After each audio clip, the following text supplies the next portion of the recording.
કાંકરેજના થરામાં મુસ્લિમ બિરાદરો દ્વારા તાજિયા જુલુસ નીકળવામાં આવ્યું। મુસ્લિમ ધર્મમાં રમઝાન ઈદે આનંદ અને ઉલ્લાસનો તહેવાર છે, ત્યારે મોહરમ એ હજરત ઇમામ હુસેન અને તેમના અન્ય 72 સાથીઓ કરબલાના મેદાનમાં શહીદી હોરી, તેથી મોહરમ એ શોકનો દિવસ છે।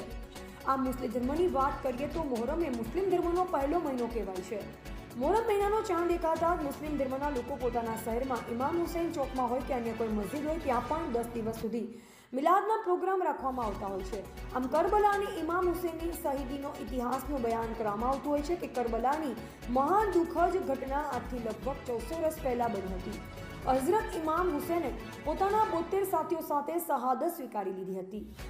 ગત 400 વર્ષથી આજ દિન સુધી કરબલાની ઘટનાનું મહત્વ છે, કારણ કે માત્ર ઇસ્લામી આલમમાં જ નહીં બલ્કિ કોઈ પણ અકીદાથી સંબંધિત તે વ્યક્તિ જે અત્યાચારોનો વિરુદ્ધ અને સચ્ચાઈની સમર્થક છે, જે હજરત ઇમામ હુસેન અને તેમના સાથીઓ કુરબાનીઓને માનવીય આદર અને સત્યનું ચિહ્ન સમજે છે।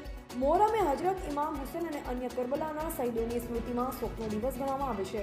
આ દિવસે મુસ્લિમો કરબલાની યાદમાં ઉપવાસ રાખે છે। તેઓ ઠંડુ પીણું, શરબત, દૂધની વાનગી બનાવી દાનનું કાર્ય કરી પુણ્ય કરે છે।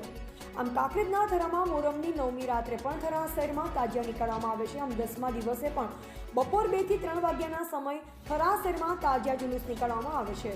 દરેક ધર્મના લોકો તાજિયા જુલુસ જોવા નીકળે છે અને લોકોની માન્યતા પ્રમાણે ઘણા લોકો તાજિયા નીચેથી નીકળતા હોય છે।